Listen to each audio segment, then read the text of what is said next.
ugana hariya wajya gusaba serivisi cya mbere ntibakwitayeho,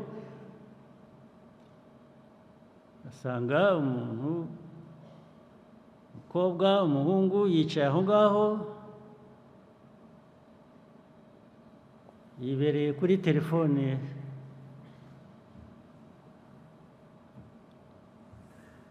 arakora ibyo akora sinzi ibyo ari byo,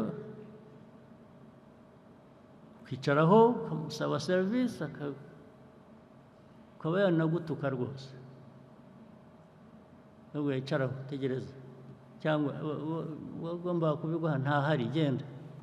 Ndetse abo baturage mugira mutyo rwose wampa, kubera ko wampa ngo bishyire hamwe baze bagukubite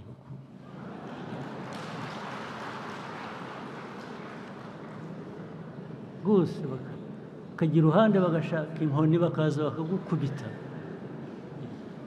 Ariko ngiye kamabwiye iyo wamenye ndamukubita rwose, ntabwo wamenye gukora ibyo ngibyo mujyaho mukamutetesha, ariko iyo namumenye ntarara.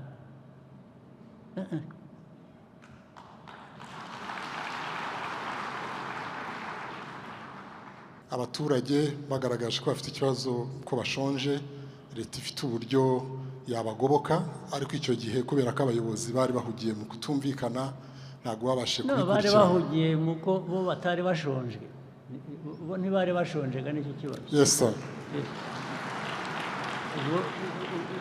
Ntibumva babaganyira bashonje. Icyo mbibabariza mwese ni uko ibi bivuzwe n'ubwo bivugwa i Kayonza biri n'ahandi hose bimeze gutyo, biba mubireba mukabyihorera. Nibyo binavugaga, kubera ko abayobozi bo baba badashonje, ntacyo babuze, ntabwo bita ku bandi bakeneye bo ibyo bashaka abo ngabo. Nibyo navugaga, biriya bureba ba Genizi bajya ku muhanda, ni Genizi harya niko babyita, bagatera amabuye babampa ngo bankubitire, babirukanse ku manywa y'ihangwe. Njye nzi ko bazambabarira, ntabwo bazapfa nanjye.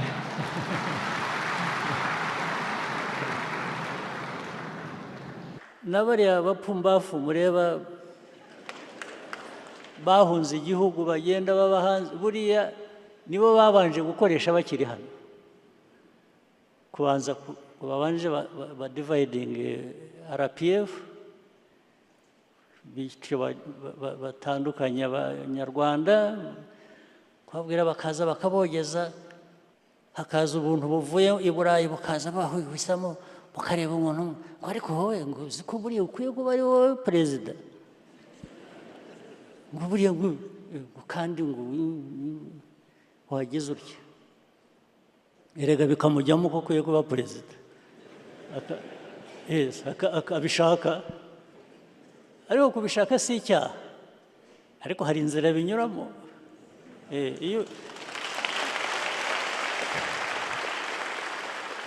Mu nzego nshaka gushimira zindi, inzego z'umutekano, uburinzi,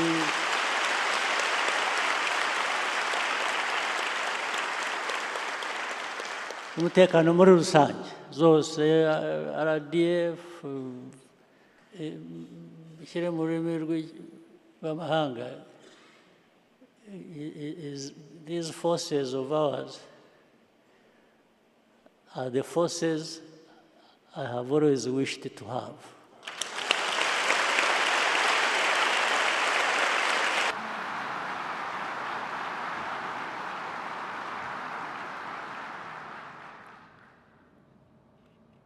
Ndishimye kuba twabonye umwanya twese uko turi hano kugira ngo dukore iyi nama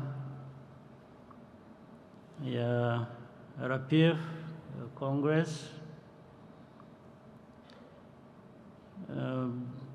Inama rero nk'izi zibaye nyinshi kenshi ndizera ko buri nama ibaye ifite ibyidufasha ibyitwungura kugira ngo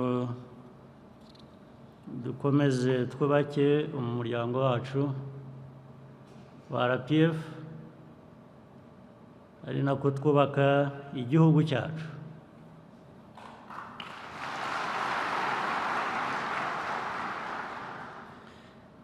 Inama uko nzumva rero yewe biba biduha umwanya wo kwisuzuma inshingano dufite uko tuzuzuza ibibazo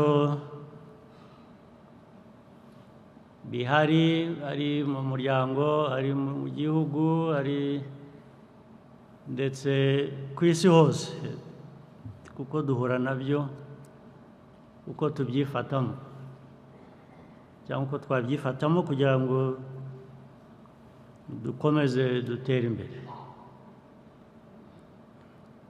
Nizere ko ibyo tuganira hano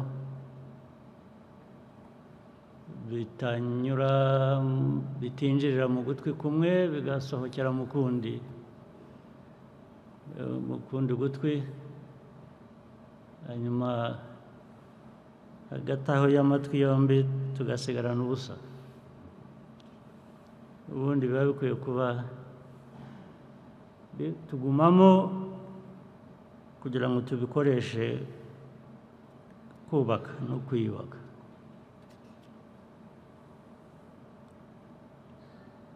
Uyu mwanya ndagira ngo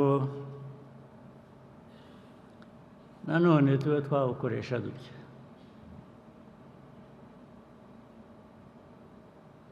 dutega amatwi, dutegane amatwi, dutekereze,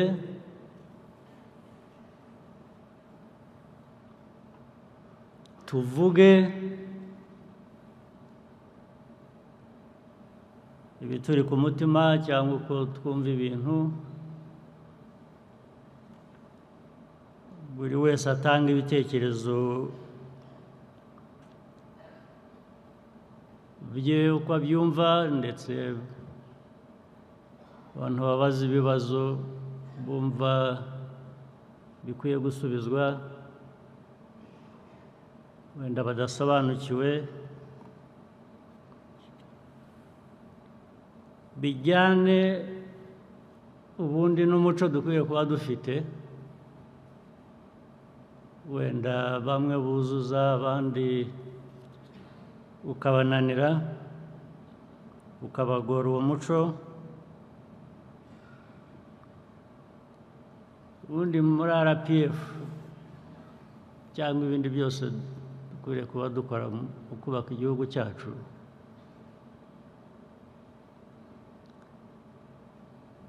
umuntu aba akwiye gutekereza we nk'umuntu,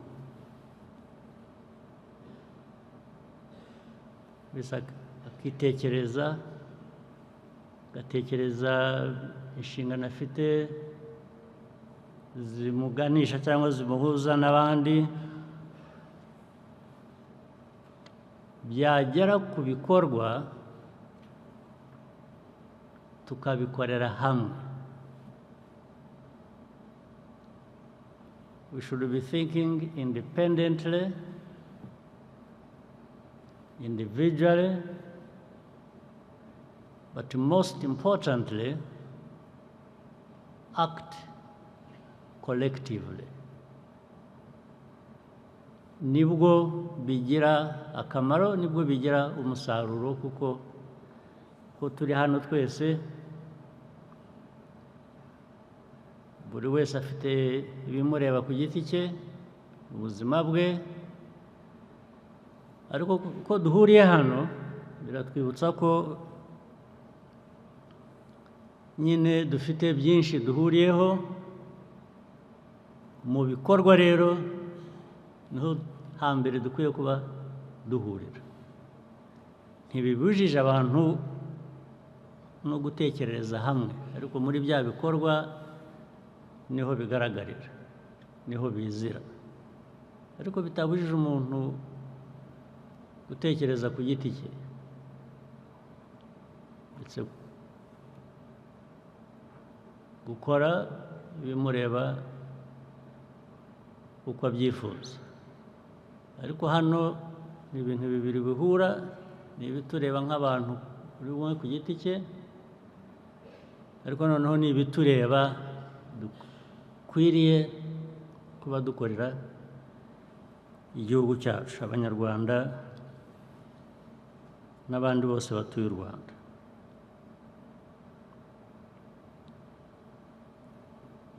Ibyo reka mbe mbishyize uruhande gato.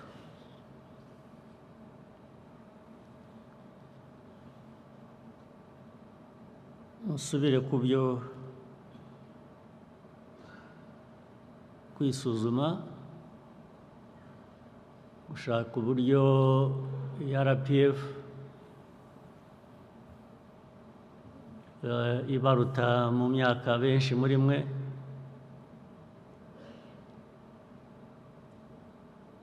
iyi RPF iyo myaka imaze yagiye ihinduka, igomba guhinduka.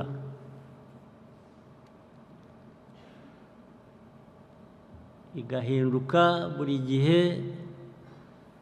bijyanye n'ukuntu isi ubwayo ihinduka. Isi tugezemo uko iteye ubu, RPF yaba irimo, twebwe abanyamuryango ba RPF twaba tuyirimo, tuyibamo nk'uko twayibayemo imyaka 30 ishize, haba hari ikibazo, haba hari ikibazo kinini cyane. Ari uru Rwanda, ari iyi si turimo, tugomba kubibamo nk'uko bimeze. Ubu ni ukuvuga ngo kuriya guhinduka kutugiraho ingaruka iyo utajyanye n'iyo mpinduka, byakwica ugapfa neza ukabura no guhamba.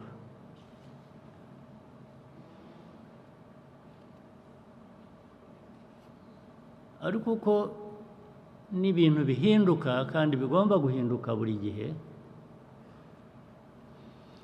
ntabwo bihinduka byose,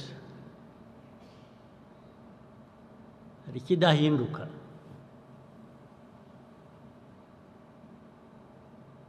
Ikidahinduka ubundi nicyo uri cyo,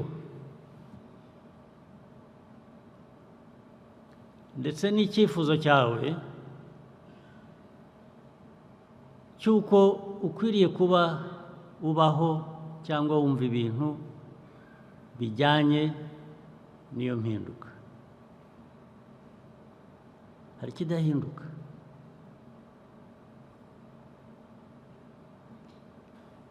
Niba mu mibereho no mu miyoborere nka RPF turi hano y'iki gihugu, igihugu cyacu ko nacyo cyagiye gihinduka, niba twaravuze ngo hari ikintu kimwe cy'inshingano dufite, politiki, imiyoborere bizima ni ibihe? Reka mvuge nko mu miyoborere, mu bintu bizima dukwiye kuba dukora, kugira ngo biri no mu mateka yacu no mu mvugo yacu no mu ngiro twifuza. RPF yaravuze ngo tugomba kurwanya ruswa.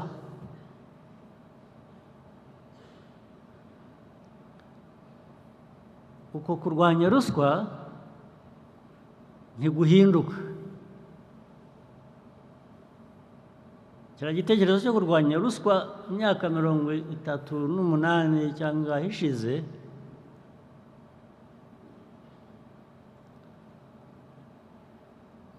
ntabwo cyahinduka ngo tuvuge ngo noneho ntitugiye kuyirwanya kubera ko twagiye mu gihe cyemera ruswa. Sinzi icyo gihe icyo ari cyo. Ahubwo igihinduka ni uburyo wakoresha kugira ngo uyirwanye. Ariko kurwanya ruswa ntibihinduka.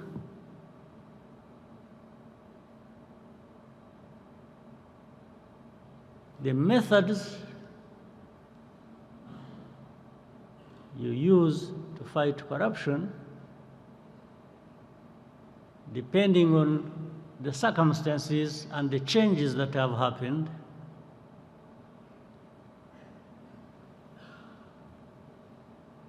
may change.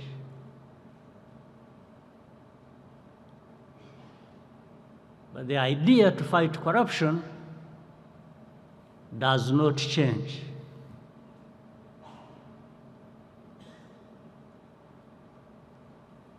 Icyo ndibwira ko ari urugero twakoresha icyo navugaga bijyanye n'impinduka, ingaruka bitugiraho, ariko n'ukuntu hari ibyo tugomba kugenda duhindura bijyanye n'igihe.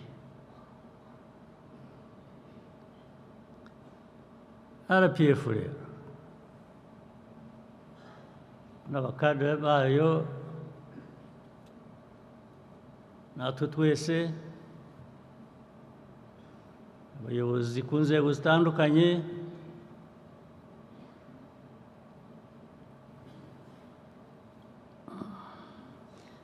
iyo mitekerereze yo guhindura ibintu no guhinduka ariko ukagumana intego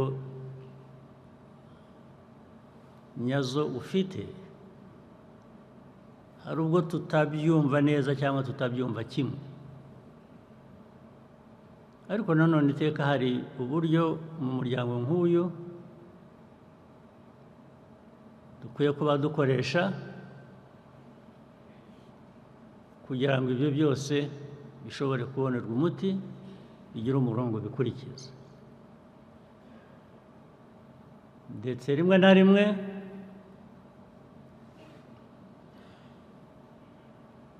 niyo mpamvu buri gihe imyaka 5, 10, 20 hagenda haboneka abo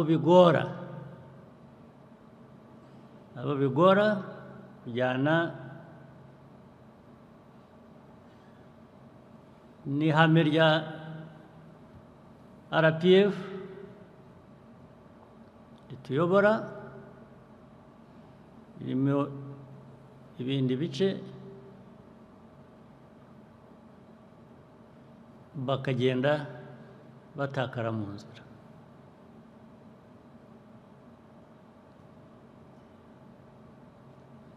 Ibyo biriho, byarabaye, bizaba. Ariko RPF igomba gukomeza gutera nk'uko ikwiriye kubitera muri iriya si igenda ihinduka, kandi RPF nayo igenda ihinduka uko bikwiye. hari abato bari hano benshi ari nabo benshi cyane sinzi ariko ni benshi RPF yabayeho bataravuka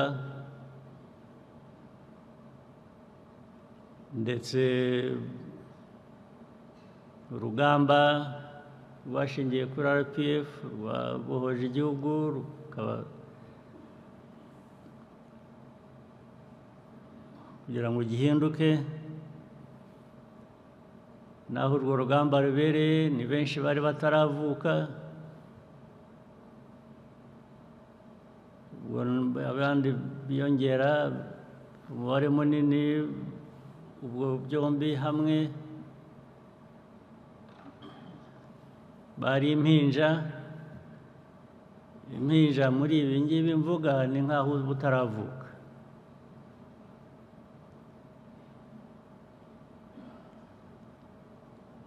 ariko iyo abo bataravuka nabo bari impinja ubu aho bageze bari hano ni abayobozi mu rwego rumwe cyangwa urundi niyo badafite inshingano runaka mu nzego izi n'izi gushaka kuba umuyobozi unihereho wiyobore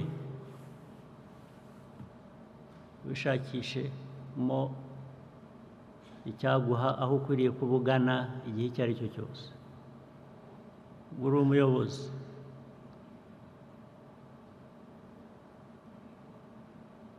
iyo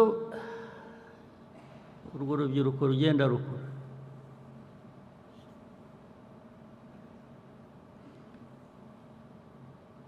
bayoborwa n'iki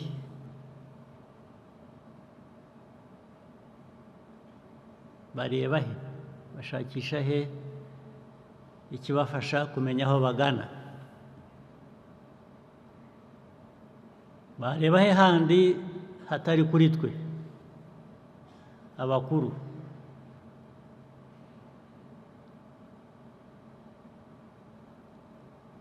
iyi myifatire yacu twebwe abakuru itari mizima ubwo hazarokoka bangahe kuri abo ngabo baturebamo bakadushakamo icyabayobora mu buzima bwabo kizatuma ndetse bashobora kuyobora igihugu cyabo igihe cyabo cyageze n'ubu bamwe kuri bo igihe cyarageze babihera he badahera kuri ariya mateka na ya mikorere na ya myumvire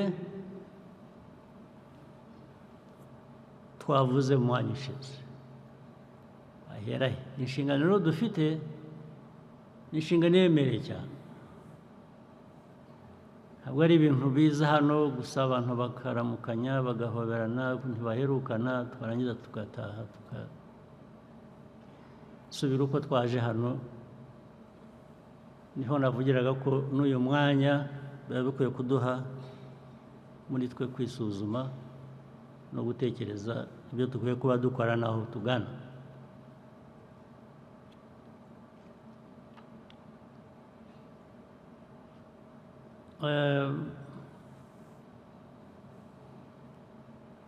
hari ibihe bigezweho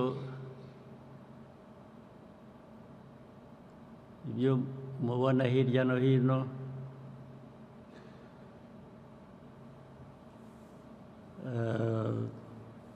nabyo bya politiki bijyanye na politiki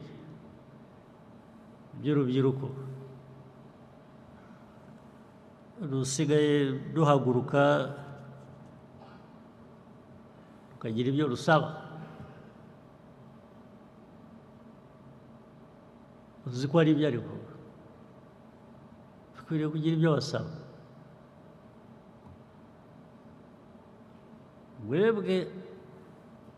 twebwe RPF tugomba gutegereza ko hari twibutsa ko hari ibyo bagomba kubidusaba, ubwo twaba twarujuje inshingano zacu, inshingano twiyemeje. aho abantu barinda kuguhagurukana bakakubwira ngo turashaka iki, ubwo ni ukuvuga ngo twarakibuze, ntacyo waduhaye. nibyo igihe bafite ibyo bahaguruka basaba barwanira uko babikora kose, njye ndabyumva. ndetse icyo bivuze, impamvu nabyumva ni uko ari nk'ibyo twakoze natwe tukiri bato kurinda tugera hano none.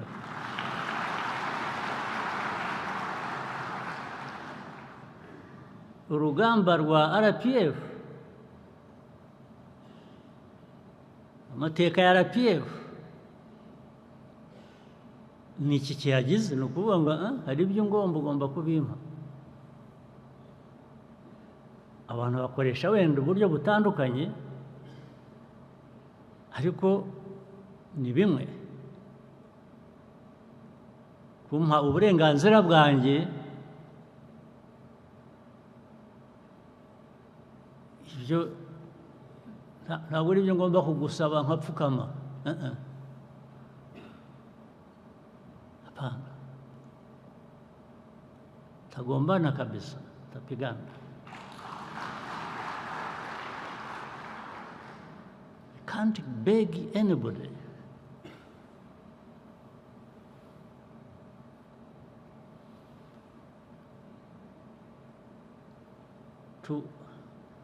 I don't expect anybody to give me my rights as a favor he's doing or she's doing to me.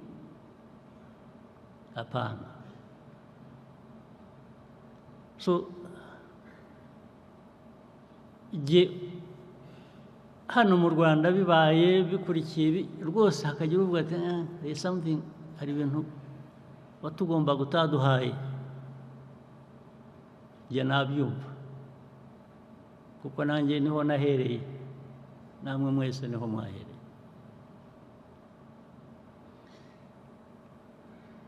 But then inama nk'iyi, umuryango nk'uyu, ikitugize kitubeshejeho, inshingano dufite ni ukugira ngo igihe ari twe turaha muri iyi myanya, tutazagira uwo twibwira ko azagomba kudusaba ko tumuha uburenganzira. naho byaba ari ukwibagirwa birenze urugero, that would be insensitive.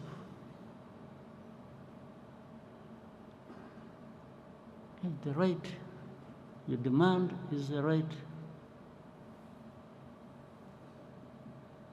everybody has a right to demand.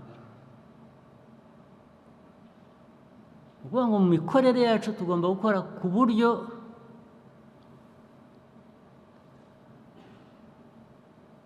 twibuka ngo hari inshingano dufite, abantu batagomba kutwingingira, batagomba kudusaba, tugomba kubagezaho byanze bikunze. aha rero niho nshaka kuzira ku kindi kibazo.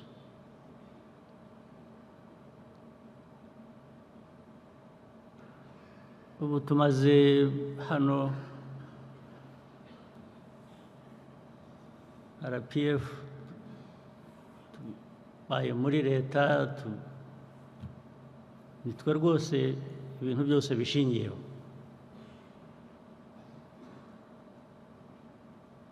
imyaka ibaye myinshi.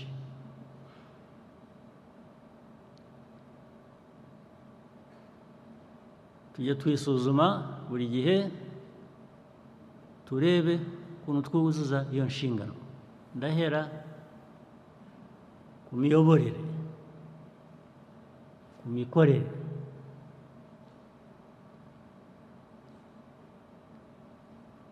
muhere ku nzego aho uhera hose. Washaka uhere ku nzego zo hejuru, ushaka uhere ku nzego zo hasi. Ikigenda kigaragara kuva ku nzego zo hejuru ujya ku zo hasi cyangwa kuva hasi ujya ku zo hejuru ni iki? Mukwiye kuba mukizi, mukibona, muzi ngo aha ngaha hari ibitagenda neza, bigahera ko bishyirwa mu buryo, ku buryo bwihuse.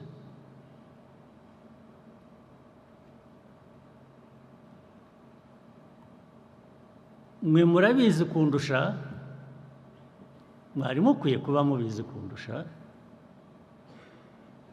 mugenda hirya no hino kundusha, muhura n'inzego zitandukanye, iyo mushaka za serivisi n'ibindi, murandusha kubibona, kubyumva, kubimenya ndetse n'ingaruka bibageraho.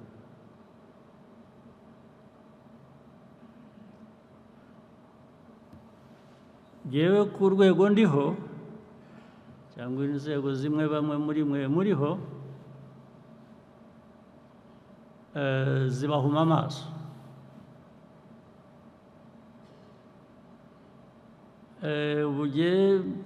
Iyo nsitaye abantu barahurura bakundamira ngo ntago hazi, nakorora bakiruka bajya kunshakira umuti, ubwo ni ukuntetesha, ariko nizere ko atari ugushaka kumpuma amaso.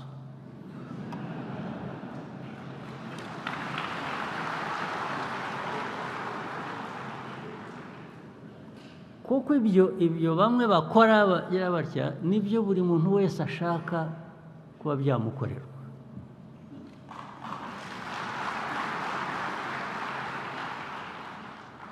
Niba akeneye umuti rero akwiye kuba awubona. Niba akeneye transport kuva aha kujya hariya, aba akwiye kuba abibona.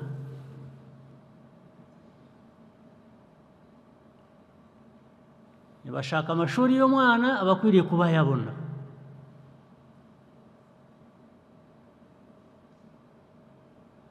Byinshi bimeze gutyo.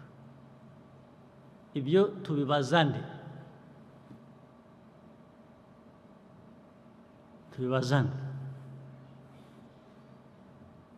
Tubibaza nde batari mwe, ndetse kugira ngo bitazarinda kuvamo ko hari ababibabaza ku ngufu.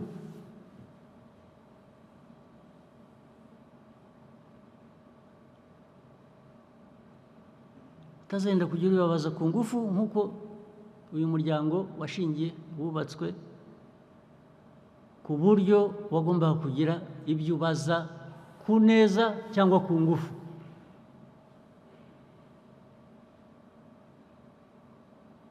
Buri muntu wese afite uburenganzira, utabimuhaye ku neza ukwiye kubikubaza ku ngufu.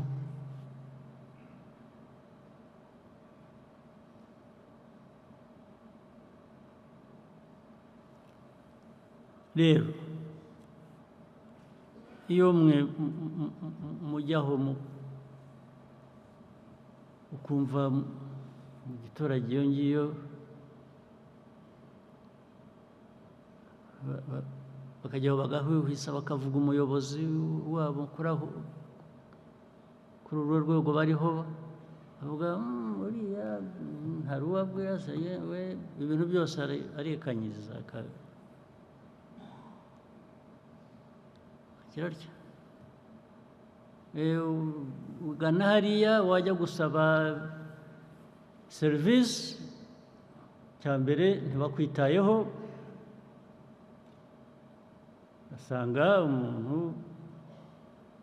umukobwa umuhungu yicaye aho ngaho yibereye kuri telefone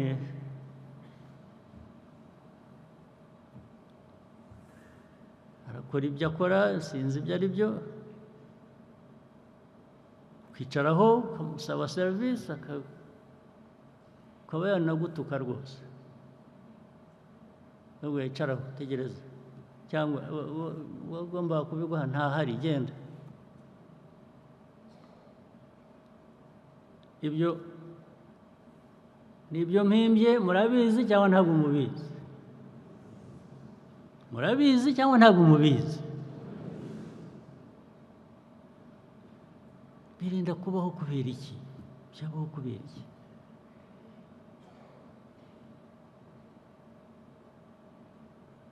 cyabaho kubera iki muri mwebwe bayobozi ari abari hano ari abatari hano banyumva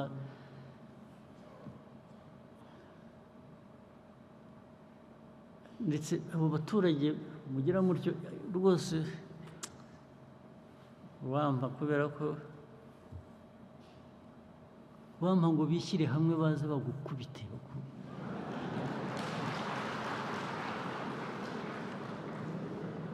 rwose bakagira uruhande bagashaka inkoni bakaza bakagukubita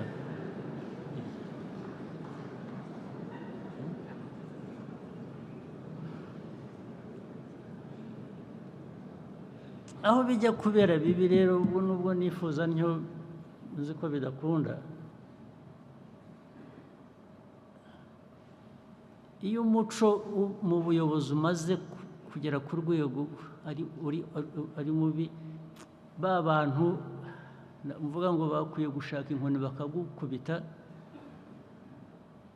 basa n'abumiwe barekeye iyo baragowe baragowe babivaho ndetse bazi ko bigomba kuba gutyo ko abantu bagomba kubaho batyo abantu barinda kumera gutyo muri hehe abantu barinda kumirwa bakirirwa biruka inyuma yanyu mwebwe mu bayobozi kubera iki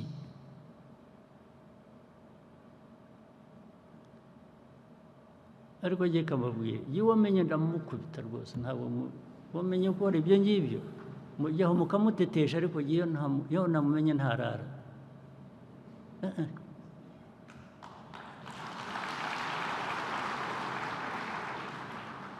ngabo ba meya uheruka ejo bundi ninde ni Kayonza ni aba Kayonza ni bande hano ni Kayonza ni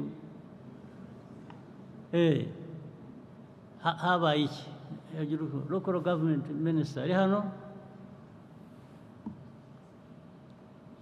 yes habaye iki muri Kayonza ubwo rega nabwo ndavuga urugero rumwe mu ngero igihumbi nazibaha ariko reka duhere kuri urwo ngurwo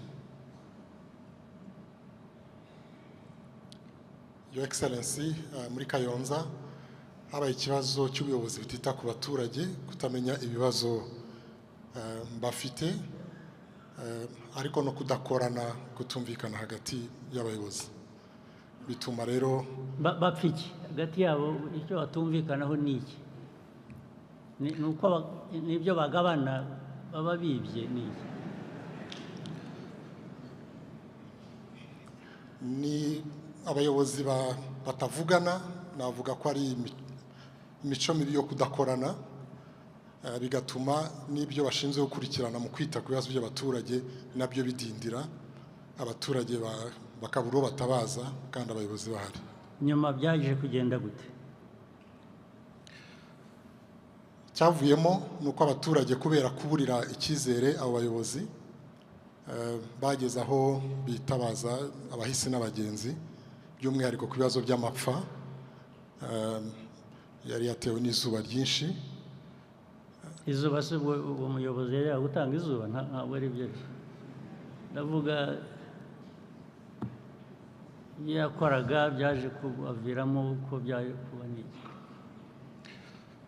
yes sir bifite aho bihuriye kubera yuko ubusanzwe abaturage bagaragaje ko bafite ikibazo ko bashonje, leta ifite uburyo yabagoboka, ariko icyo gihe kubera ko abayobozi bari bahugiye mu kutumvikana ntabwo babashe kubikurikirana. Bari bahugiye mu ko bo batari bashonje, bo ntibari bashonje ga nicyo kibazo. Yes sir. Ntibumva babaganyira bashonje, ntabwo ari kutavugana nuko nabwo buri wese yari afite ibyo akora bimuha ibyo abandi badafite. Hanyuma uko byagenze rero ni uko abayobozi babishinzwe babonye ko abayobozi badakwiye gukomeza kuyobora akarere, babakuraho. Byamaze igihe kingana iki? Your Excellency, byamaze igihe kinini kuko baganirijwe inshuro nyinshi n'inzego zitandukanye, ariko gufata umwanzuro nyirizina wo kubakuraho ugereranije n'ibibazo byari bihari byaratinze. Yes, bitinda kubera iki mwebwe mwicaye aha ngaha kumuha? Ari abari muri minisiteri bashinzwe, ari abandi babibona, ari ku zindi nzego, birinda gutinda bikagira ubwo bigeza abantu hariya kubera iki? Ntabwo ari we ikibazo, ntabwo ari we nkibaza gusa, ndakibaza aba bantu bari hano bose ku nzego zabo, buri wese ku rwego. Icyo mbibabariza mwese ni uko ibi bivuzwe n'ubwo bivugwa i Kayonza, biri n'ahandi hose bimeze gutyo. Biba mubireba mukabyihorera, nibyo binavugaga, kubera ko abayobozi bo baba badashonje, bo ntacyo babuze, ntabwo bita ku bandi bakeneye bo ibyo bashaka abo ngabo.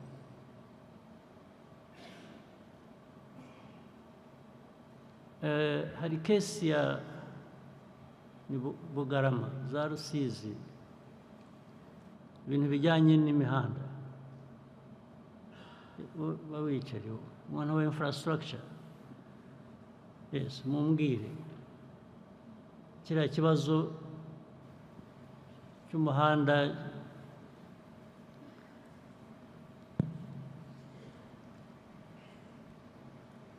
watengutse, usigaye nyirango usigaye warahindutse umurima, bahinga mu muhanda. Byarinze bigera hariya kubera iki?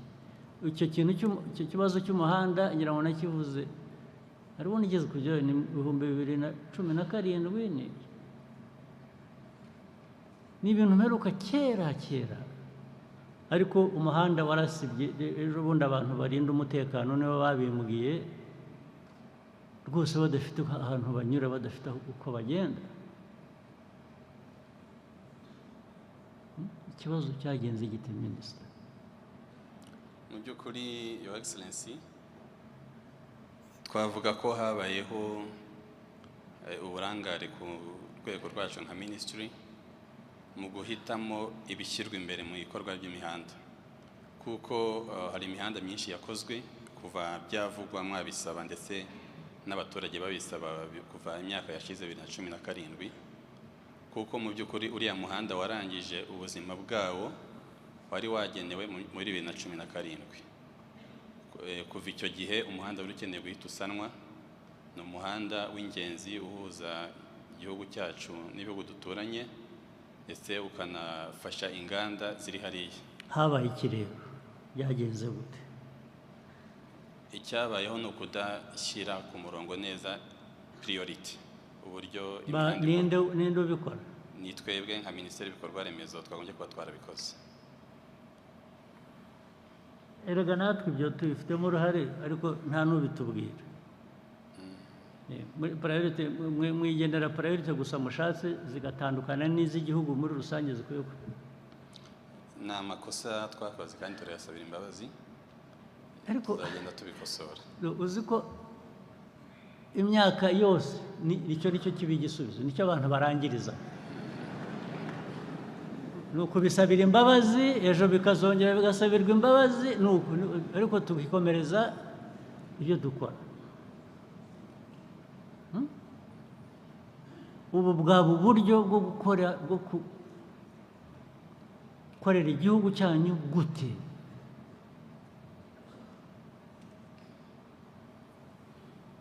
Ariko uravuga ko amafaranga yabuze yo gukora uwo muhanga? Ntabwo amafaranga yari yabuze, ahubwo ni ukudashyira ku murongo neza ngo tumenye ibikwiye guherwaho n'ibikurikira. Ibyo se bizakorwa nande? Tuzabikorerwa nande?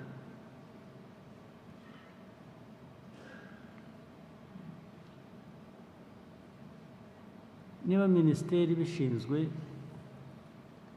itabikurikirana, n'izindi nzego ntizibikurikirane, ubwo bishinzwe nde? Bizakorwa gute nande? N'ubuyobozi ndetse bw'akarere ubwabo bakwiye kuba babifitemo uruhare. Byagenze gute?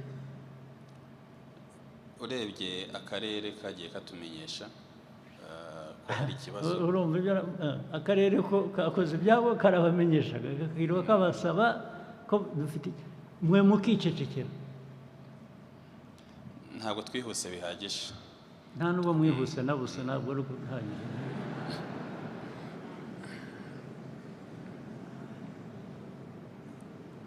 Ariko se ibi bigenda bigaruka, imyaka ikaba 5, ikaba 10, ikaba 15, ikaba 20, muragira ngo abantu bagire bati? Nibyo navugaga, biriya ureba Gen Z bajya ku muhanda, ni Gen Z harya niko babyita, bagatera amabuye bakoza babampa ngo bankubitire, babirukanse ku manywa y'ihangwe. Nge nzi ko bazambabarira, ntabwo bazapfa nanjye.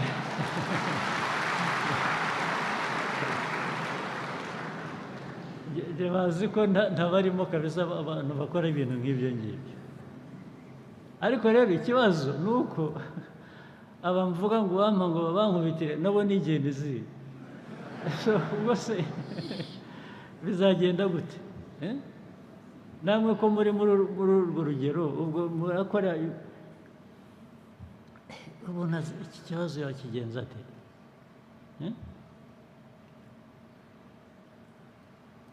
Ibintu byahoraho imyaka igashira, indi ikaza, muri aho mukabisabira imbabazi gusa. Uzi akantu kamwe maze kuvanamo muri ibyo bicaje,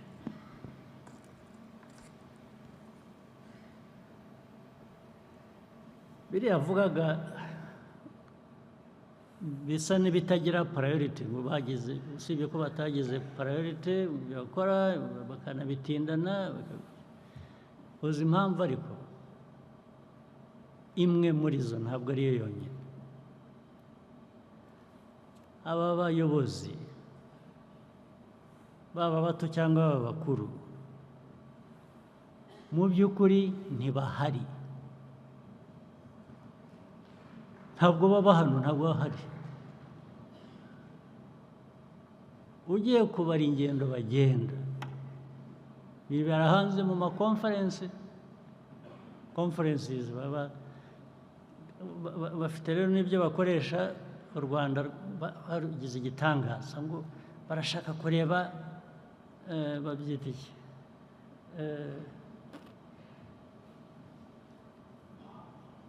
best practice.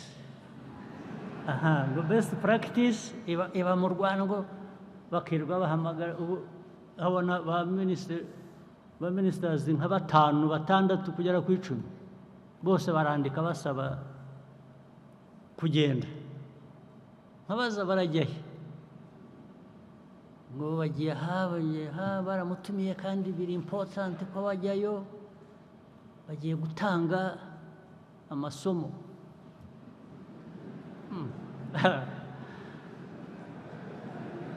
Amasomo ujya gutanga se wowe yakumariye iki? wabanje ukareba ayo masomo ugiye gutanga wowe icyo akumariye. So icyo navanyemo Prime Minister, ubu minisita kuzongera guhaguruka hano akavuga ngo aragiye, muzajya mubanza munsobanurire icyo agiye kuzana.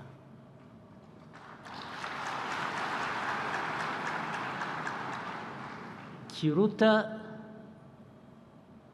icyo yari akwiriye kuba atanga ku banyarwanda, kuba ari hano. Ariko iri genda ryandambiye,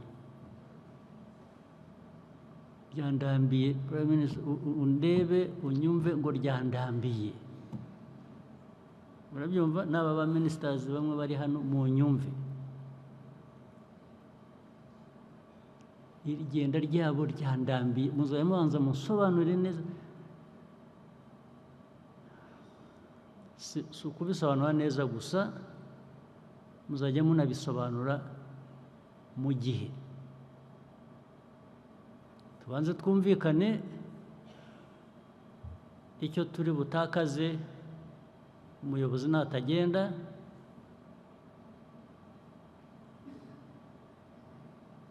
natajya hariya bamutumiye, icyo turi butakaze ni iki, ndashaka kukimenya. Ariko icyo gihe bikwibutsa n'icyo uri butakaze nibaramuka bagiye. Okay? Tubyumvikaneho, turebe ikinyuranyo cyabyo. Ubu ndaza kubafunga rwose, kubafungira. Kandi hamwe twashyize abayobozi, ugasanga abaminisitiri babiri nko muri minisiteri imwe, sibyo? Ariko hakaba ubwo bagiye bose, bombi uko ari babiri, bitari minisiteri imwe, bitari minisiteri yindi ya kabiri, eshatu, enye, abantu bose bagiye.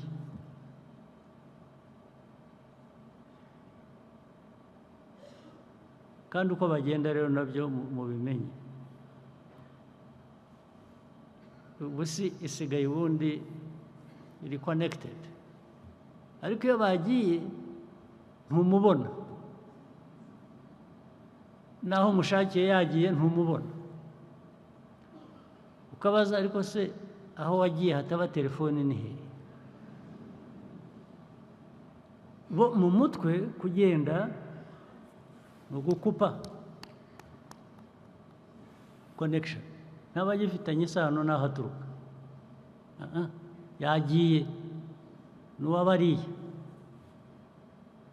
Ibyo Prime Minister biraza guhagarara byanze bikunze. Okay? Now, hanyuma ibihe yahagaze gutyo, dusigarane cya kibazo cyo kutamenya priorities hano, ariko muri hano ubwo nabyo tugikemure. Impamvu ministry idashobora kumenya priorities nabyo tuzabimenya, nabyo tugomba kubimenya. Mu by'ukuri ubwo ni Prime Minister bizajya bigarukaho. Minister ananirwa ate? Ese yarakubwiye byagenze gute? Minister tugira ikibazo kuvuga ngo bananiwe gukora priorities, kikaba igisubizo. Priorities ni izawe, ziri personal. Umuhanda kanaka cyangwa igikorwa kanaka cyangwa hariya wananiwe guhitamo kugira priorities, na cabinet twirirwamo buri gihe mu mezi tugira cabinet zingahe. Tutigeze ubishyira hano ngo uti mfite ibintu hano, amikoro ntahagije, ariko dufite ibintu bitugoye bingana bitya, abantu bakagufasha kureba. Noneho priority ntabwo ziri personal, ntabwo ari iz'umuntu ku giti cye ngo nuko ari umuyobozi runaka.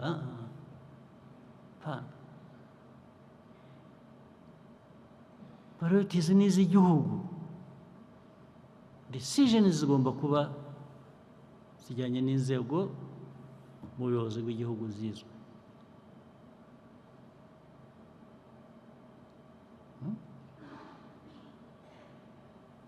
Ibi byose ndabitinda kubera iki? Nta kuntu RPF backbone niyo backbone y'iyi gavumenti y'ibikorwa y'amajyambere y'ibi byose. Aba bayobozi benshi tuvuga ni bamwe muri mwe, ni kadazi muri mwe. Barangiza mukatubwira ngo ni amakosa, twananiwe kumenya priorities. None ngo kumenya priorities gute?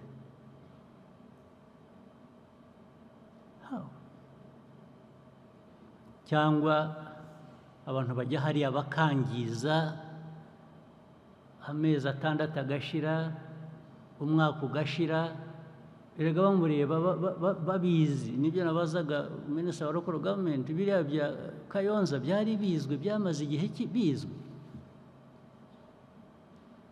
Ubu mwaracecetse, mwahisemo ba Kayonza n'abandi babizi babishinzwe, mwahisemo kubiherekeza uko bimeze ngo abaturage bagere kuri uriya rwego. Murashaka ko bagera bati? Murashaka ko abaturage bagera bati?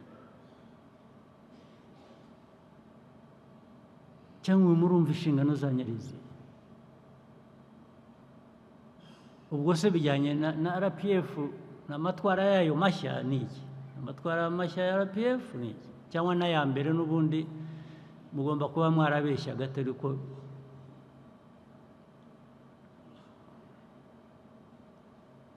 mwavugaga bimwe tugakora ibindi.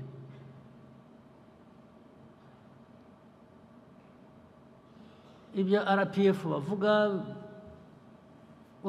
iyo abantu bashaka impamvu, hari apologies nazumvise, hari izindi mpamvu.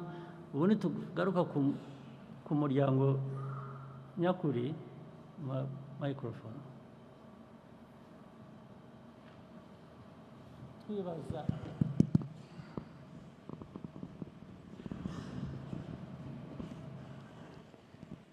twibaza impamvu ibingibi bibaho ntibirangire n'iki. Abanyamuryango babizobereyemo barabura ngo rega ngo nta mashuri ngo akiriho ngo yigisha ubuki. Murashaka kwiga ibiki? Murashaka kwiga ibiki mwebwe mutazi abakada ba RPF? Amashuri mushaka mbese muzigishwa nande muri ayo mashuri? Ngo amashuri y'abakada, ngo yo kwigisha abakada. Amashuri ni factory, uracura abantu. N'ubu ibyo umuntu ababwira mubyumva, mwari mukwiye kuba bivamo amasomo.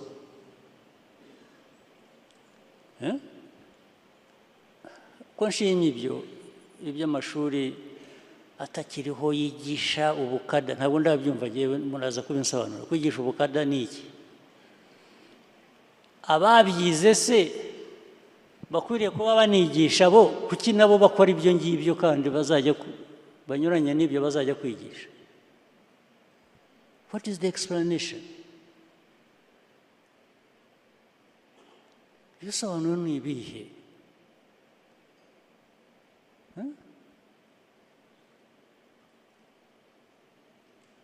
Ibintu bya corruption no mu nzego ahantu hose. Erega biriya abantu bajya gusaba serivisi bakabarangarana bakigira bakagura nta electricity hari ngo tukwandikira ibi bintu. Uyu munsi computer yapfuye ntabwo ikora. Buriya ufashe inkoni ukamukubita, electricity iraboneka, irahera ku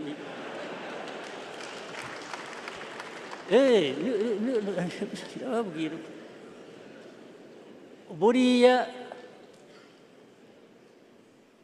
harimo ibindi bintu. Ni nko kukubwira ngo tekereza, ariko nawe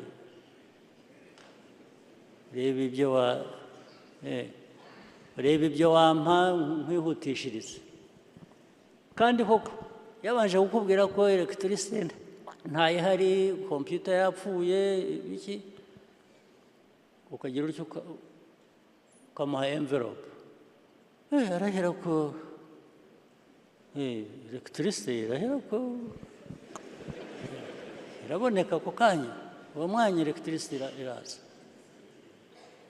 ariko koko mwebwe bakada muri aha ngaha ku nzego izo ari zose ubuse tuvuge ngo mwe mu bahandi ibyo ntimubibona ubu murabibona mukabyemera bikababamo mukabyihanganira kuko mwarangiza mukaza hano ukeneye amashuri ukeneye amashuri umuntu kukubwira ngo ntuzafate ruswa iryo somo baryita irihe kuzajya kukubwira ntuzica abantu ntuzagire utya nibabaha Bibiliya akaba arizo musoma ibindi ibyo mutariga ibyo mutazi ibyo mutigishije ahubwo mwebwe mwarangiza mukanyuranya nabyo ni ibihe hagira umubwira ngo ntabwo azi ko ariko aho mubano mu bindi bihugu bamwe bagenda muri ibyo bihugu cyangwa babayo cyangwa babayeyo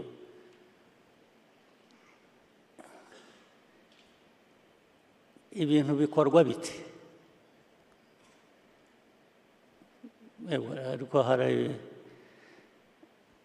ushobora kuba hari aho mwabaye bikorwa gutyo hari abaturanyi dufite benshi bakora batyo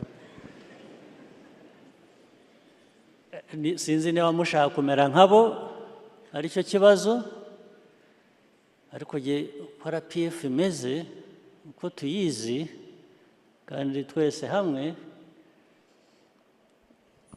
na mbere hose amahame ya RPF tuzi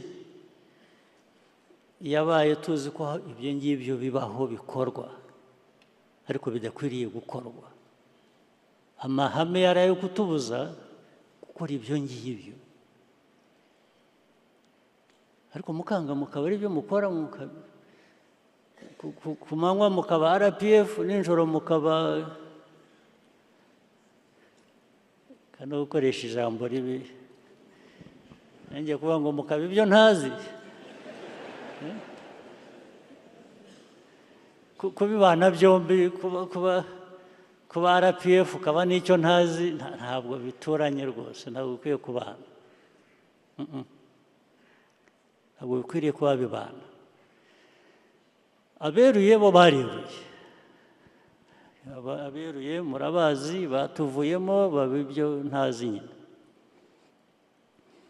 ibyo ni sawa ubwo abantu baba baratandukana nyine umwe agafata inzira y'undi agafata iyindi ariko inzira yacu ni hano ni RPF ni RPF ifite ikivuze niba mushaka kubiba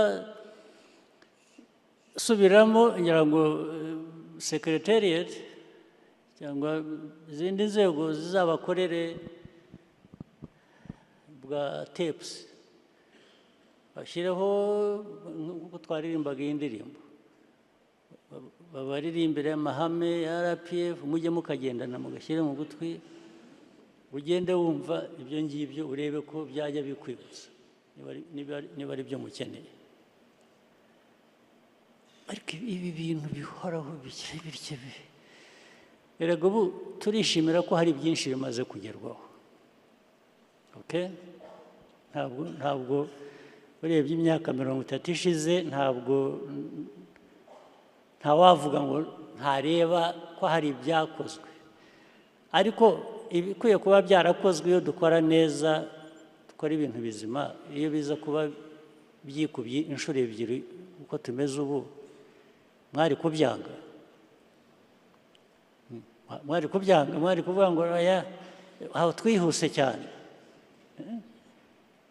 n'ubu njya aba bantu mu kabineti nkabwira aba ministers baduhaye raporo y'ukuntu ubukungu bwakuze neza uyu mwaka turi ku 8.9%. nkababwira ariko murabizi iyo bitaza kubamo ibyo bibazo bimwe bavuga ngo bananiwe gukora priority n'ibindi by'uburangare hirya no hino n'ibyo bindi. Nkabaza Minisitiri wa Finance, ubu iyo tubona 10% twajyaga kubabara. So if you can get 10%, why do you settle for 8%? Kuko 8% irashimishije, iri hejuru ndetse ruta abandi hafi muri aka karere, ariko iyuza kubera ko ufite ubushobozi ubwifitemo wajyaga kubona na 10%. Wanze 10% uravuga ngo reka ngendere kuri 8, ariko icyatumye utabona 10% ukabona 8 ni amakosa turimo dushobora kuba dukemura.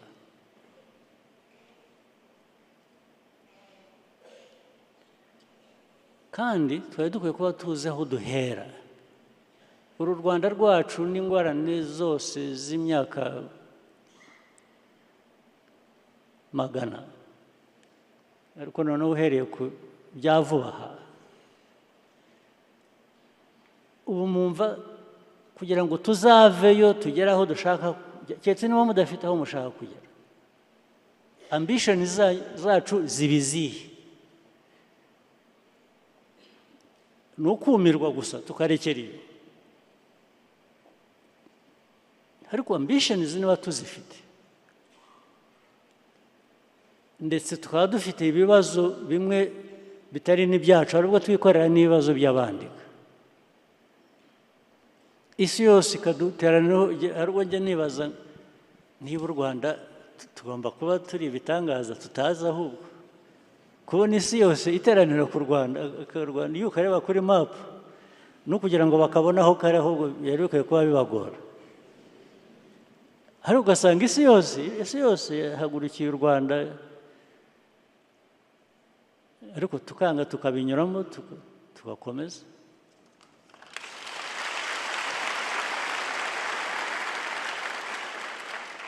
So kuba uteranirwaho n'ibibazo nk'ibyo, byaba iby'amahanga byaba ibyawe wifitiye,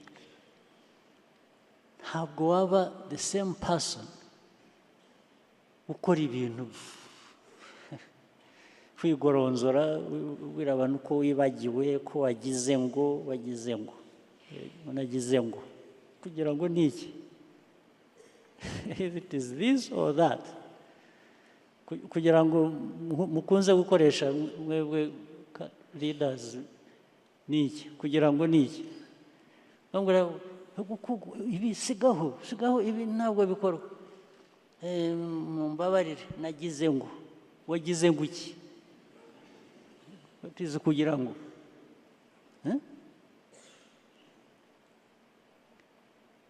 ibi byose mujye mubigarura kuri RPF, muvuge ngo ariko ubundi ikintu RPF ikwiriye kwibutsa ni iki? Nahuye n'iki kibazo, nagize ntya, bambwiye barya, maze ikibazo rero ntabwo nibwira ko ari kutagira memory, ni ibintu mukora. How can you repeat the same mistake? Abantu bakwibutsa, abantu baguhana, abantu bagira bate, ariko ukongera ukabisubiramo. Wavuga ko ari ukwibagirwa, wavuga ko ibyo babyita iki?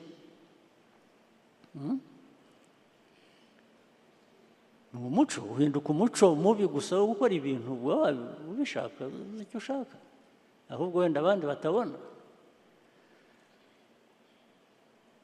Reka mpine, nashaka kuvuga byinshi cyane birenze hano, ariko reka mbihine, turaza kubona undi mwanya wo kubigarukaho bimwe mu bindi biganiro.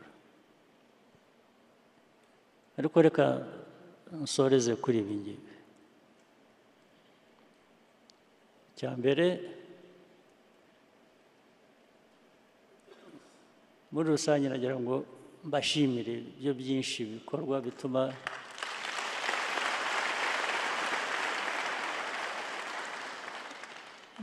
n'igihugu kigera aho kigeze no muri izo ntambara zose no mu biki bigomba kuba hari byinshi byiza dukora njye ntabona nkatwarwa n'ibibi mbona bitwangiriza ariko ubwo ndabibashimiye mu nzego nshaka gushimira zindi inzego z'umutekano n'uburinzi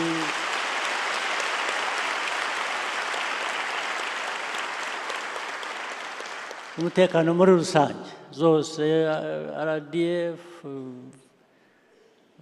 Rwanda National Police security rundi rwego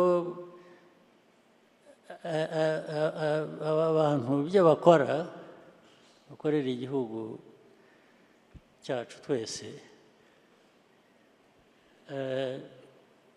sinavuga ko mfite byinshi birenze ibyo bakora mbasaba barabyujuje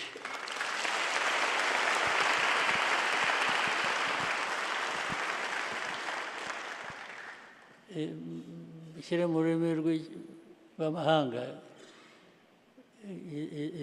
these forces of ours are the forces I have always wished to have.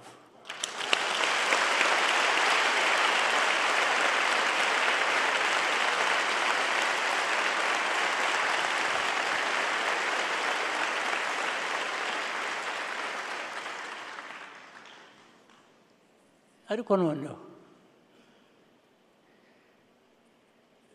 navuga ku baturage abaturage mureba u Rwanda dufite dukiniramo tugira ibyo tubakora byose sinzi ko hari igihugu gifite abaturage beza nk'abacu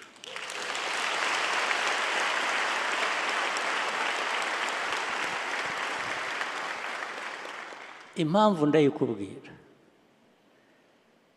urebye aho tuvuye muri politike y'amacakubiri genocide ariko tukaba tugeze aho abaturage bari hamwe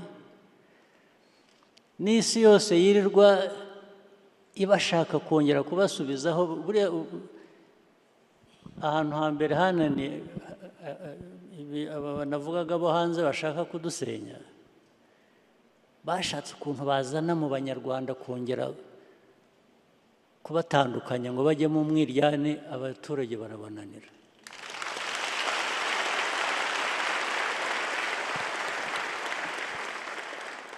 n'abariya bapfumbafu mureba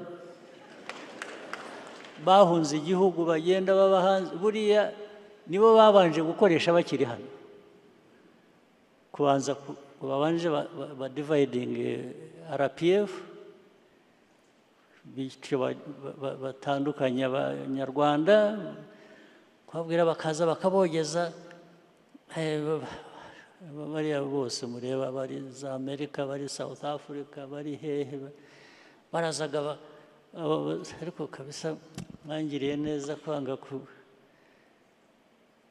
hakaza ubuntu buvuye i Burayi bukaza bahisamo bukareba umuntu ngo ariko wowe ngo uzi ko buriya ukwiye kuba ari wowe perezida ngo buriya kandi ngo wagize utya erega bikamujyamo ko ukwiye kuba perezida akabishaka ariko kubishaka si icyaha ariko hari inzira binyuramo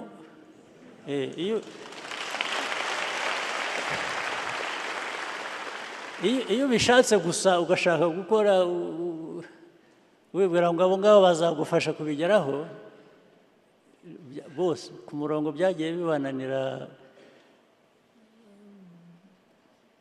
bajya aho bagiye abandi ntabwo byabahiriye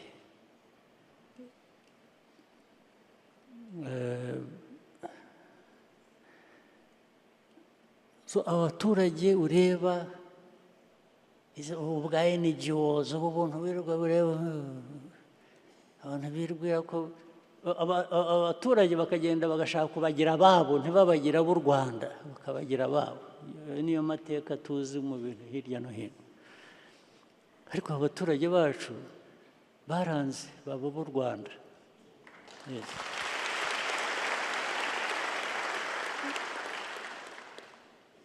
Aho rero niho namwe mubera akaga mu mbabaza kuba mufite abaturage bameze batyo, mwarangiza mukabajyamo mukabakiniramo ntimubahe ibyo mubagomba. Ni icyaha rwose kidakwiye no kubabarirwa. Ni icyaha. Namwe benshi njya mbona mwemera ibintu by'amadini n'iki, mwari mukwiye kubisabira imbabazi ku Mana cyangwa ikazabahana mu kimwe. Mukwiye kubihanirwa rwose, ni bibi cyane. Ntabwo amahirwe mufite kuba muriho muyobora muri abayobozi mu gihugu cyanyu, mufite abaturage bameze batya, mwarangiza mukajya gutabanga ibintu. Ntabwo ari byo, ntabwo ari byo. Mujye mubyibaza ku giti cyanyu aho muri, mwicuze, muhinduke kandi gukora ibintu bizima. Gukora ibintu bizima ntabwo ari ibintu bigoranye. Nagira ngo nanone nshimire kandi nakire abadukorana mu gihugu hano. Hari abayobozi b'indi mitwe ya politiki bari hano, mushoboye kuba mwahaguruka tukabareba niba muhari. Nagira ngo mbashimire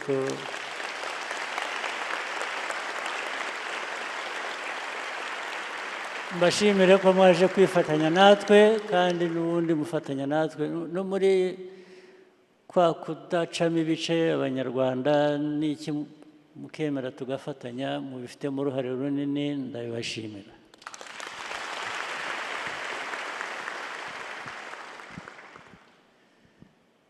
Nshaka gusorezaho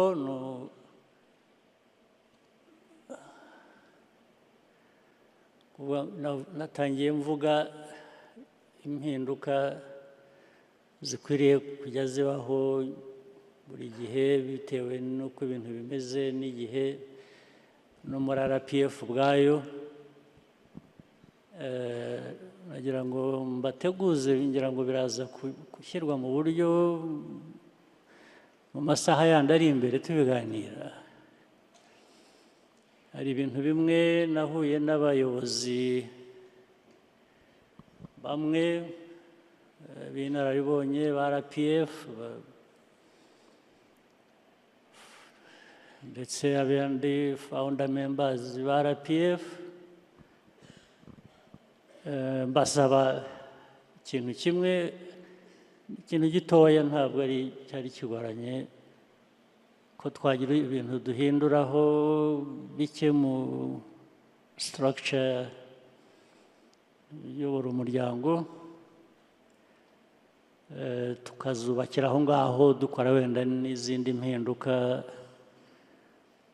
ariko bikazadufasha kongera imbaraga mu mikorere. Ibyo ngira ngo baraza kubitugezaho, turaza kubiganira, sinzi ko ari uyu mwanya wabyo, hanyuma ariko bigakorwa mu buryo bworoheje kandi buzima.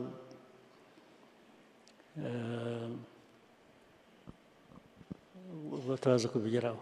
Hari icyo tutavuze nibagiwe, nari nzi ko ndi muganira nabo mu bihinduka no muri structure n'iki, nabwo dukwiye kuzashaka nko muri iyo gurupu nahuye nayo, ya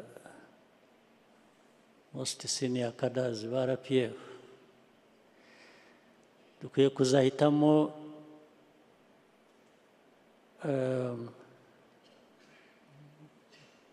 sinzi umubare uwo ari wo wenda bake muri bo ikaba nka kanso ya elders mu bundi buryo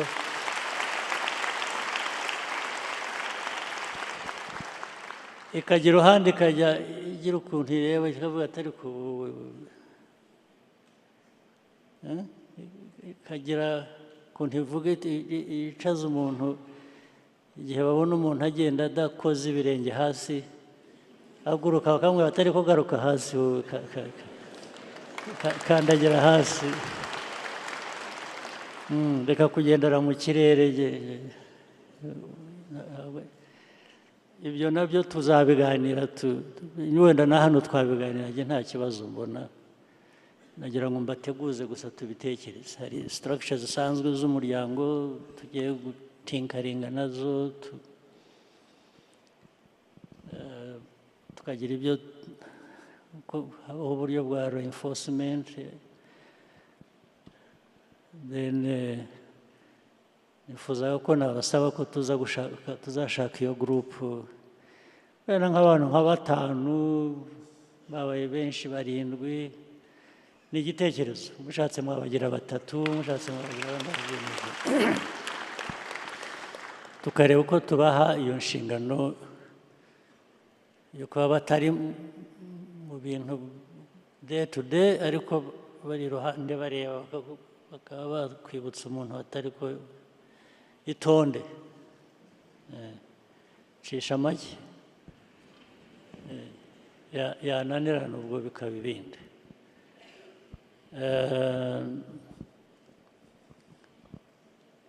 icyo nashaka kwibagirwa mpora nsubiramo buri munsi ndongera mbabwire mwese abari aha dukwiye gushyiraho uburyo tukamenya kuvuga ikinyarwanda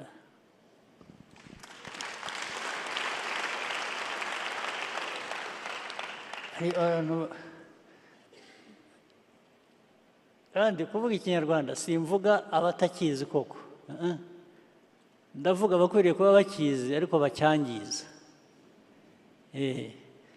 uko cyangirika murabizi bakizanyemo amagambo cyangwa ibintu by'aho twabaye twebwe ikinyarwanda bagihinduye gituruka mu majyaruguru cyangwa mu majyepfo hanze y'imipaka yacu urugero mbahe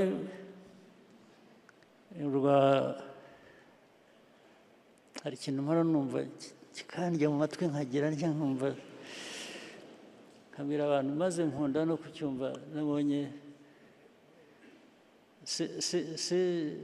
CDS ari hano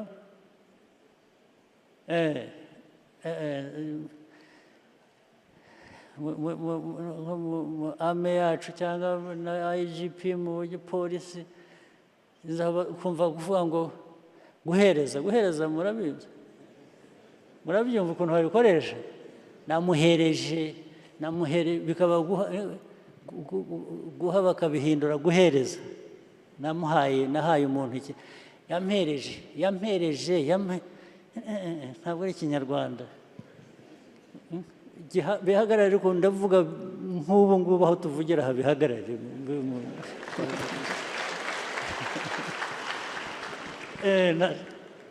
guhereza harimo bamwe rero babivuga ariko nzi aho bituruka nabwo hanze y'imipaka yacu ndetse bibanza bijyana abazi ikinyankore n'abandi banza biva mu kinyankore hari abantu bita mujya mwita ni abakonyine ni iki bari hano barapiyevu ibintu bya guhereza muhagarike mu kinyarwanda wenda wenda muri icyo kirimi cyo hanze birashoboka ariko nkababaza kuko nzi ko bafitanye nkavuga nti mwebwe iyo umuntu yaguhaye inka mu kinyarwanda uvuga iki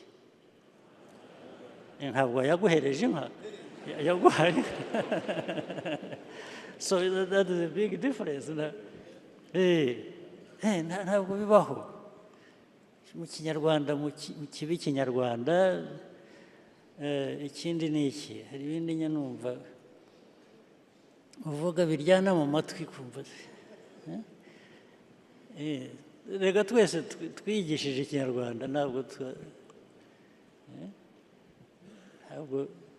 kuba twarabaye hanze nk'impunzi n'iki ntabwo byatuvanyeho kuvuga ikinyarwanda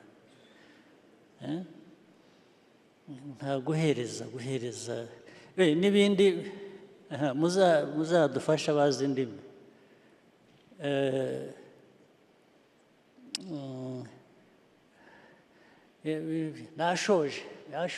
yashoje ibintu byose bikaba gusoza nabyo tuzamenye kurangiza ikintu no kugisoza bikoreshwa ryari cyangwa ryari ariko ibintu byose byabaye gusoza washoje nabyo bigomba kuba bifite ahandi bituruka ntabwo ibintu byose ari ugusoza gusoza bifite aho igihe bikoreshwa ibyo urangiza nabyo bifite igihe bikoreshwa ubwo ibyo byari iby'iruhande by'amarangamutima byanjye ariko nabyo mubyiteho bishobora kugira akamaro